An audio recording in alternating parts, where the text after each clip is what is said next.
Welcome to Hungry Dads, your guided tour through the delicate and often overwhelming balancing act between food indulgences and social acceptance.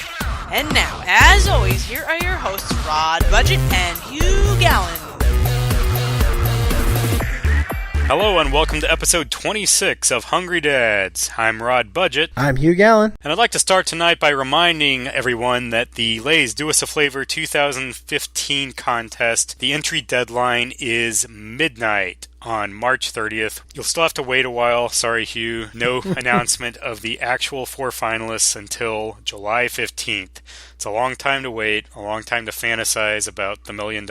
I have been daydreaming about that, and that's no joke. And to be really honest, I haven't even been daydreaming about the $1 million. The money it doesn't come into my fantasy. It really is about getting that call and them saying, wow, that idea and that marketing copy was so impressive.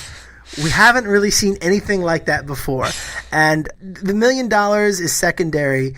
The excitement of that, I imagine telling my wife and saying, I cannot believe this. This is unbelievable. Is there a specific flavor in your fantasy that they're calling you about? It's probably the Maryland vanilla cherry snowball. It's the wildest one. It would be the one that I think would make the biggest splash, and the one that they would say, nobody else even thought of that. You know, we had millions of submissions, and you were the only one to come up with that, and it's exactly what we were looking for. That's what I hear them saying to me. July 15th, we will both be waiting by our phones with bated breath. Hungry Dads. So, Rod, before we started, I sent you a link to a YouTube clip with a commercial. Do you have it in front of you? I do have it in front of me. This is a commercial from a few years ago. It's called Miracle Whip. We will not tone it down. Have you seen this commercial and remember this Miracle Whip campaign? I do remember it. Unfortunately, I'll leave it at that. Let's just watch it real quick. We will not be quiet. And the first thing they say is this strong, intense guitar riff, and they says, "We will not be quiet. We will not try to blend in. Disappear in the background." And then they say, "We will not blend in." And they're on the beach, hanging out, being wacky. They will not disappear in the background. And then this young lady very, very aggressively shoves a bowl of pasta salad in our faces. There's some sort of unknown salad being shoved in our faces. I think it's pasta salad. And I mean, she's got a little bit of a scowl on her face that's telling me that she will not disappear and she will not blend in. Am I right in saying this is a hipster kind of vibe I'm getting here? Yeah, or wannabe hipster, yeah. Wannabe hipster. This kind of like, this strive for independence. It's a little too well lit to be hipster. I think of hipster as being grungy and dirty and like dark. It's a very light and airy shot, but it's a hipster feel. Yeah, fair enough. All right, so again, just to be clear, we're talking about Miracle Whip here. Play second fiddle. When we're in a sandwich, a salad, a panini or crostini, you'll know it. All right, so now a guy's playing the guitar with his friends while they eat sandwiches, name some foods, and again, these young, attractive people are really going for these Miracle Whip foods. We're not like the others. We won't ever try to be. We are our own mixed-up blend of one-of-a-kind spices. We are Miracle Whip, and we will not tone it down. The lady at the end's just creepy. She really goes for it hard. We are Miracle Whip, and we will not tone it down. Are there spices in Miracle Whip? There must be something, I guess. It's got a tang. Yeah. Blend of spices. We are Miracle Whip. I mean, this is really trying to be. We are the Miracle Whip generation. We as individualists identify with Miracle Whip because we are not the mainstream. We are not mayonnaise. We're not your grandpa's mayonnaise. Do you think this spoke to anybody? Only in an unintentional comical way. I mean, I guess it got people talking. There was some buzz around it, but it was all very negative and what the heck is this all about? Ha ha ha, Miracle Whip, you're trying to be extreme. Maybe they're trying to be tongue-in-cheek and kind of poke fun at themselves or at all the commercials that are like this, for products you would think of kind of going after this audience, but I just think they missed the mark. Make a parody, they had to go a little further over the top, but I think they were kind of trying to just reposition themselves and rebrand themselves and made a super, super cheesy commercial. I have these very mixed feelings about it because when I first saw it, I looked at it and said, oh, this is ridiculous. Look at Madison Avenue and how stupid and clueless they are. And I sat back and I judged it and I said, this is terrible. But then I thought maybe I'm being punked here. Maybe I'm being tricked. That commercial gets my attention every time, and I think about it all the time. I'm not sure it moved any Miracle Whip in my world, but it's kept it top of mind. Yeah, I mean, looking at the commercial again, it looks to me like they want to do everything in the world except eat the actual Miracle Whip. They're like dancing around with it. They're shoving it in your face. There are a few people taking bites of things, but it's pretty quick. So I don't know. It doesn't really convey a sense of Miracle Whip tastes good. You did hit on an interesting point when you brought up they're not mayonnaise. I think reading, another layer into this, I think they're going after mayonnaise. That was probably part of their intention. They're a little more extreme than mayonnaise. Honestly, I think that's kind of what they're trying to say. Yeah, when you say that, I can actually now imagine, the meeting, Miracle Whip client, the meeting where they say, "Look, we want to let everyone know that we're more extreme than mayonnaise," and they took it very literally. And they went for it. Now, all right. Now I have another question for you. So, you said pretty clearly the Madison, the client, the executives probably didn't see this as tongue in cheek. What about the creatives? Creatives are habitually pretty hip and together people. Do you think they saw this for what it was and just followed through with the plan? There has to be someone in this organization who's putting this out who is chuckling behind the scenes. My guess would be that the client dictated and micromanaged the creative process and said, they probably presented 5 options to the client, the senior executives, and one of them was kind of somewhat like this, and it was the one that the creatives or the agency didn't want to go with, but the client latched onto it and then just completely changed into something terrible, which happens more than one might think in the advertising world. So when it comes down to it, the client has the last say, and if you put anything in front of them that you don't want out there, you're making a big mistake, because that's probably what happened here. Yeah. Part of me wants to give someone credit for being an evil genius and really, really blurring those lines on parody, but I guess if they did, they were successful with that gambit, but it's much more easy to believe that they're clueless. Okay, I guess you've convinced me. I wanted you to convince me that there was some real genius strategy behind this. I'll tell you what I'm going to do, Hugh, as a favor, and no promises here, but I will, over the next month or so, do some pretty in-depth research into this commercial, and I will try to track down somebody who, maybe not the people who actually developed it, but I'll try to find out I can definitely find out what ad agency did it. And maybe, who knows, I know people in the industry, maybe I can talk to somebody, we'll have them on the podcast and see what happens. I would love to just, even if you just get a soundbite from someone in the industry who you really trust their opinion and maybe has some buzz on this ad. Because if I could talk to 3 people in the world, it might be the President of the United States, Bill Gates, and the person who came up with the Miracle Whip ad. Hungry Dads. Rod, you said in a prior episode that you were somewhat of an advertising skeptic. Can you elaborate on that? How and why do you find yourself to be an advertising skeptic? Because I will let you know, I think I'm going to be a counterpoint on this, generally speaking. But first, I want to hear your take. I think I just see through. I automatically jump to, what are they trying to sell me? Why are they doing it? Basically, advertising is manipulating someone to try to buy your product, or using psychology to get them to view you favorably. So I think I view that as a negative thing, and I try to cut through all the smoke and mirrors and this and that, and I see through it. I'm not saying that all advertising is bad. Some of it's very entertaining, some of it's enjoyable, but in general, I think it's fair to say I'm a skeptic. Would you tend to believe that most people are in the same boat as you, as they see it for what it is, or do most people just think they see it for what it is, or are most people just sheep who really are fooled every time? I would say, just talking general majority, I think most people see it as an annoyance. I think if you're in the market for something, they can be informative and people enjoy them. if they're done well, if they're really a creative medium, such as the Super Bowl, people will watch the commercials and tune in just for that. I think if they're done right, they can entertain and be informative and, be of use to people. I just think 98% of them are boring and trying to be manipulative. And I don't think the majority of people necessarily see them as manipulative. I just think they see them as annoying. I happen to be, in my mind, a big booster of advertising. And it's for this reason. I think it's just got this very essential value to our country and now our world, kind of economically and culturally. I mean, when you think about when America started and you think about kind of basic nation building, a lot of times it starts with what kind of natural resources are there? And that's what builds the economy. Well, here's an industry, and I'm not just talking about the ad agencies, but the television stations, the production companies, the actors, the cameras, the everything.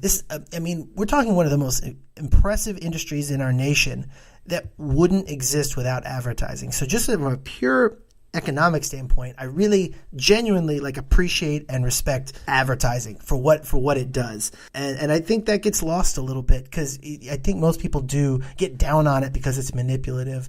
But it is a very real economic boon, and not just a boon, but a huge part of it. And it comes from nothing. There is not a single drain on, well, at least not a natural resource drain. Arguably, you could say it's a moral drain or a social drain. But I tend to really believe in its value. Yeah, I think I'll agree with you from an economic standpoint, and I somewhat admire advertising for just completely being this made-up, born-out-of-nothing thing that has turned into this multi-billion-dollar industry. I think it's a necessary evil is a good way for me to describe it. I think, not to get too far off on a tangent, but I think advertising's evolving as, obviously with technology and things, it's forced to evolve. But I also think younger generations are getting more skeptical to brands just kind of pushing a message. And, now it's more of a two-way conversation with social media and things like that. So I agree that economically it's kind of a interesting phenomenon that came out of nowhere. But I still think it's an annoyance, and I don't want it to go away for the economic reasons, but it's kind of like, as you might experience if you tell someone you're a lawyer, sometimes you get kind of the or a joke. Same thing with advertising. With a lot of people, if you say, oh, I'm in advertising, it's like, it's not smiled upon. Was it Bill Hicks who was like, you work in advertising? Kill yourself. No, seriously. Yeah, it was Bill Hicks. Is that Bill Hicks? Yeah. Hungry Dad. I'd like to start off tonight by giving Hugh a definition of a food and seeing if he can name the food. This is a type of fried dough confectionery, usually from flour dough, and typically ring-shaped with a hole, or round and filled with a jelly or a cream filling. Oh, my beloved donut. Yes, yes, yes. Very good, very good. Pretty easy definition. I'd now like to read another food definition. Sorry, I just have to stop you right there. So this is how suggestive I am. That wasn't even a commercial. You just defined the word donut. I really, really want a donut right now. I'll try to make it through the rest of the segment. I am clearly easily manipulated, easily suggestive. If you need to run out and get a donut, I can talk and entertain our legions of fans while you're If there was one in the house, I'd go get it right now. But carry on. Here's the second definition. A ring-shaped cake inspired by a traditional European cake known as a Gugelhopf, although they are not generally associated with any single recipe. A ring-shaped cake, Gugelhopf. I don't know what that is. Is it sweet? It is. It's fairly sweet. But I'll go ahead and tell it to you because I didn't expect you to get that one. That is a bundt cake. Oh, bundt cake. A bundt cake instead of the donut, which you got, and I would expect you to get. And I didn't expect you to get bundt cake, so things are working out beautifully here. I bring this falling up into your trap. Yes, thank you, Hugh. I bring this up because McDonald's is rolling out as a test only in certain Florida markets, mine being one, and I saw this on the marquee of the McDonald's near our house, new bundt cakes. McDonald bundt cakes. Interesting. I'm jealous. I want to be part of a test market. I feel like I never am. I felt very important. I love this. To be part of a test market. Congratulations, Rod. Thank you. This is big. So it got me thinking. First of all, it got me to go out and get some bundt cakes from McDonald's, which I'll touch on. But it got me thinking more, which is where we'll go back to the whole donut definition. Why these are they're donuts. They're kind of bundt cakes. They're shaped with like a little ring pattern.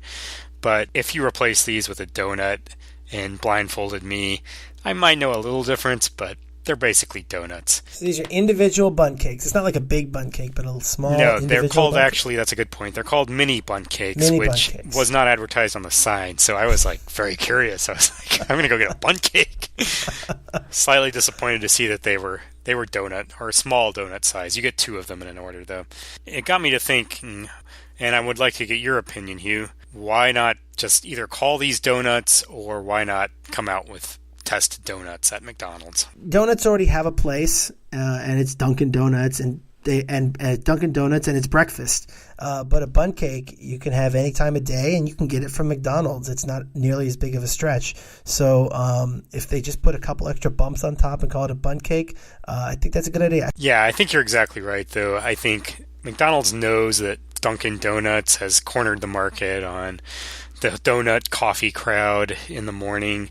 So they basically just said, hey, let's call it a bundt cake. Nobody's got the bundt cake market cornered.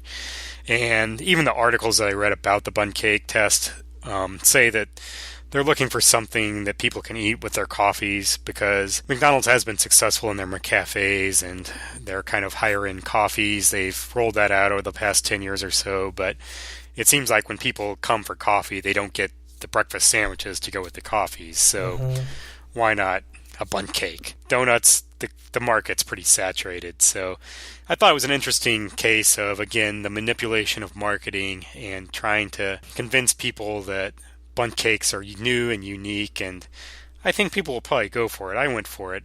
As far as they taste fine. They taste good. They taste like a lot of sugar. Hungry Dads. So sticking with the marketing theme for a bit, and knowing Hugh's passion and love for reading and writing marketing copy, which has been a common thread through a lot of our episodes, tonight I have 6 food items in front of me and their packaging, and I thought I would just kind of put Hugh to the test and see where this goes. It's an interesting experiment. I will read the marketing copy with the exception of anything that states the actual brand or product that I'm reading, and we will see if Hugh can identify the product, and our listeners can play along at home. I think some of these will be fairly simple and some of them will be fairly difficult, but let's see where it goes. So, the flip side, or maybe not the flip side of manipulation, but the far extreme of manipulation is taking on the traits of that which is manipulating you. And I think I might just be a walking, talking advertisement, marketing, copy machine. So let's just see if, it's almost like become so manipulated, you become what it is. So let's see if I've become so in tune that I can guess this. All right, this is great. Here's item number 1. For over 130 years, blank has unlocked the power of blank to help people get the perfect start to each day. So the first blank was the actual company, and the second blank was the food. V8? It is not V8. Blank has unlocked the power of blank. Orange juice? Is it a drink? It's not a drink. Oh boy. All right. I'm not. This is going to be difficult. Yeah. The blank has unlocked the power. So read it one more time. For over 130 years, blank has unlocked the power of blank to help people get the perfect start to each day. Oh, milk? No, you're getting closer. I keep saying drinks, and you told me it wasn't a drink. Here, I'm going to... It's a cereal. I will blank Wheaties. out... I'm going to blank out the first blank and read the second blank and see if you can get the brand. For over 130 years, blank has unlocked the power of oats to help people get... Cheerios. Okay, it's a cereal. Cheerios. It's not Cheerios. Oh, this is going to be really hard. Wheaties. You're getting closer. As an aside, I didn't know how hard this would be. This is going to be hard. That's fine. No, it's fun. This is Quaker Oats. Quaker Oatmeal. Okay, got it. All right. Interesting. Now, in the past, we've done segments where you've done really poorly on the first one, and then you blow through the rest. So I think Hugh's gonna turn it around. All right. Item number 2. This one's harder, I think. This one is kind of 2 parts. Breakfast never tasted this good. Turn a balanced breakfast into a tasty one. Spread blank on multigrain toast, add a glass of milk, and a serving of fruit. Nutella. Yes, very good. Hugh, again, redeeming himself. So I thought this was an interesting one. As you brought up in episode 19, our breakfast episode, that a lot of these cereals are part of a complete breakfast. Nutella's going for a similar type thing here in, hey, turn a balanced breakfast into a tasty one. Well, that's what's great about that one. In the copy, you can tell it didn't purport to be healthy itself, which Right. I believe Nutella had just recently been slapped by like the FDA or some kind of lawsuit for inappropriately purporting to be healthy. That happened a few years ago. And so I could tell that they've done a little sly tweak to their marketing copy to not say they're healthy, but to make themselves part of this healthy breakfast. Right. Spread it on multigrain toast. Don't spread it on Cheerios. Okay, next up. Since 1910, blank has been producing the finest quality blank from orchards in the rich, fertile valleys of California. We are proud to offer you and your family our prime selection of blank for your snacking enjoyment. This large, convenient, resealable bag provides a great value. Sun-made raisins. It's very close. A good Prunes? guess. Sun-made prunes? Not prunes. I'll give you the product name because it's not a super well-known brand. Since 1910, Blue Diamond Growers. Oh, is it almonds? Almonds. Almonds, That's right. okay. All right. So bite-sized snack. I was in the ballpark, but okay. Yeah, Yep. I think that was Almonds. a good guess. I think you were Okay. in the right ballpark. It was pretty lengthy copy for almonds, I thought, but I thought they did a decent job with this. It wasn't over the top. That was a reliable statement. Whatever it was, it seemed wholesome, and I didn't feel like I was being oversold on anything. It seemed earnest. Smaller stacks that make it even easier to enjoy great, fresh-tasting blank wherever you are. Perfect for at home or on the go. Not a lot to go by on this one. Pringles. That's what I would have guessed. It's not Pringles. Short, because that's definitely one of the primary stacking foods. Things, and yeah. I think about how hard it is to get them out, so a shorter stack would be good. A shorter stack to enjoy fresh tasting blank. So it's important that this be fresh. All I got is Pringles. I'm stumped. Saltine crackers. Saltine crackers. Which I found this interesting because I never come in a really. stack? Yeah, they're in. They come in a sleeve. Sleeve. They come in a well, sleeve. it's a stacked sleeve. They really should call it a sleeve. I call bollocks on their. These are way smaller. they These describe. are smaller sleeves, so maybe it's a specific stack opportunity brand. Wait, I got these are saltine. These are saltine crackers, and their big selling point and their new innovation is they've given you smaller. It's crackers. They're grasping at straws here. I really feel like they're trying. This is what makes me go, oh yeah, I'm back on saltines because they've made smaller packaging that makes it easier for me to reach in. I'm not saying it's insignificant, but And on the go. That's another thing. All right. You're not going to walk around with a giant sleeve of crackers and pop them into your mouth, but these shorter ones, maybe. I take back my disrespectful chuckles because saltines are a tough copy to write. Yes. What can you say about the saltine? You make them in smaller stacks. Kudos to the saltine people. I take it back. Well done. Well done. All right. Reward yourself with our luxuriously deep and velvety blank. Savor a moment that will carry you through the day. Dove chocolate. I'll give you that. It's Ghirardelli chocolate. Ghirardelli chocolate. Okay. I think that's a great guess. It's rewarding. I found it interesting that they said it will carry you through the day, which implies to me that you're eating it early in the day. It's a dark chocolate, and I almost always eat these after dinner or in the evening, so I thought that was kind of strange. Well, the luxury sell, it almost feels like Indulgent. eating this. You're getting that massage or that bubble bath that you need. So and I can imagine, I suppose, enjoying my Ghirardelli in the bath. So Your yes, copywriting talents are coming through. I think it should say that it's like a bubble bath. it's like a bubble bath. That's way more compelling. At Blank, our mission is to change healthy eating from effort to enjoyment. For over 25 years, we've been dedicated to making tasty, natural foods with positive nutrition and great taste. We leave out the artificial ingredients and leave in the good-for-you goodness, so you can snack with satisfaction and feel great about it. Sounds like kashi. Yes, very Kashi. good. What is it? Good with goodness? Yes. What is that again? Yeah. Good-for-you goodness. All right. They leave in the good-for-you goodness. I thought this was actually pretty good copy, which kind of validates that you got it right. It's a little lengthy and cheesy with the good-for-you goodness. I like their mission to change healthy eating from effort to enjoyment, because eating healthy, as we touched on, it's hard.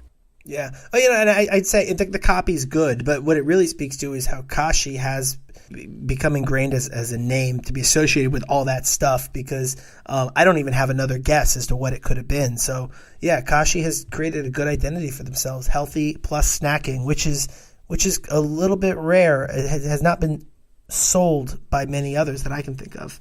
And as we touched on again in episode 19, the breakfast episode, they've done a very good job of marketing themselves because their breakfast cereal is not really healthy. Yeah, exactly. I just have one more thing. I'm just going to tell everyone what this is, and I wanted to read the copy just because I found it so hilarious, and I'll do my best to translate it for our listeners out there.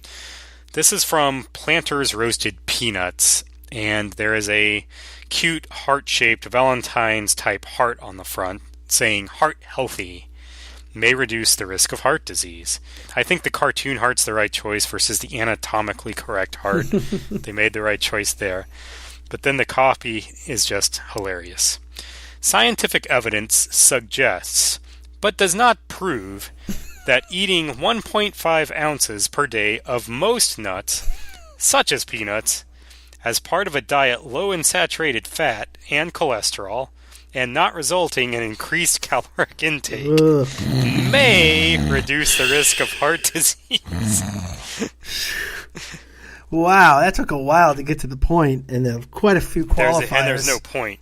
My translation is, eating a few nuts when you're already eating very healthy may or may not reduce your risk of heart disease. I think those peanuts would be part of this complete breakfast. Hungry Dads. So next up, I want to touch on a legal thing that has been in the news lately. Don't know if you're familiar with it or not, Hugh. Hugh, for those who don't know, is a practicing attorney. Is that fair to say? That's fair to say. Just don't necessarily say I'm a particularly good practicing attorney, but yes. But he yes, practices. I practice. I need to practice more. So, Hugh, if I say Applebee's sizzling fajitas lawsuit, have you heard of this? No, this is not in my industry, so I'm anxious to learn a little bit more. Yeah, I wanted to get your take on it quickly. It happened in 2010, but the ruling just came out. I won't tell you what the ruling is because I want to get your expert legal opinion. So to summarize, in 2010, a man went into Applebee's, ordered some sizzling hot fajitas, went to pray, and the lawsuit states that the waitress did not warn Mayonnaise, that's the man's name, that the dish was hot, and argued that Mayonnaise suffered serious and permanent injuries solely as a result of Applebee's negligence when he came in contact with a dangerous and hazardous condition, specifically a plate of hot food. Mayonnaise ordered fajitas that were placed in front of him in a sizzling skillet. When he bowed his head close to the table, he heard a loud sizzling noise followed by a pop noise, and then felt a burning sensation in his left eye and on his face. So, Attorney Gallon, what do you think about this? These cases are very, very controversial. I was going to say they're polarizing, but I actually think they're not even polarizing. Most people sit back and say, that is ridiculous. This person's just going for the payday. What idiot doesn't know that their sizzling fajitas are going to be hot? He's just a klutz. This isn't Applebee's fault. That tends to be the general consensus. It's surprising how, people don't tend to like lawyers, and this is part of the reason why, is because by the time you go through law school, you get this new rhetoric on every little thing, and it forces you to just at least consider both sides way more significantly than you would. And my knee-jerk reaction is not what many people would say. My knee-jerk reaction is, what should Applebee's have done? What could they have done? Because there is a public interest in, holding the big guy accountable for the safety of everyone. So I'm willing to think about that. And so then I think I'd come back to a little more even place than a lot of people would at knee-jerk. Not to say that it's right. That's just the way law school trains you. Based on the facts as you described them, though, when I think about a sizzling fajita, it does seem like something anyone can and should know. So yeah, I mean, on the whole, I'd say this seems like this guy's fault. Yeah, you made the right decision. It was decided by the trial judge that Applebee's was not required to warn Jimenez against a, quote, danger that is open and obvious. So he should have known that it was hot, it was sizzling, which made me think back to episode 22 and food sounds and how he talked about sizzling fajitas and the sound of it, which immediately, when I read that it was his fault because it was open and obvious, I said, yes, they are making the sizzling noise, which I just thought was kind of humorous. Yeah, and I think that, the sizzling noise is an open and notorious sound that they have gone out of their way to make you aware of. It's called sizzling. I mean, sizzling is a synonym for hot and heated. So I think that perhaps they've given all the warning they need or could give just in that natural presentation. The fajita show itself is the warning. That's the beauty of it. Hungry Dads! Visit our website at hungrydads.com. Follow us on Twitter at hungry_dads. This has been a Hungry Dads production. Someone who would say, well, if you don't like chalk in your bread, buy bread somewhere else. To buy it from the non-chalk guy.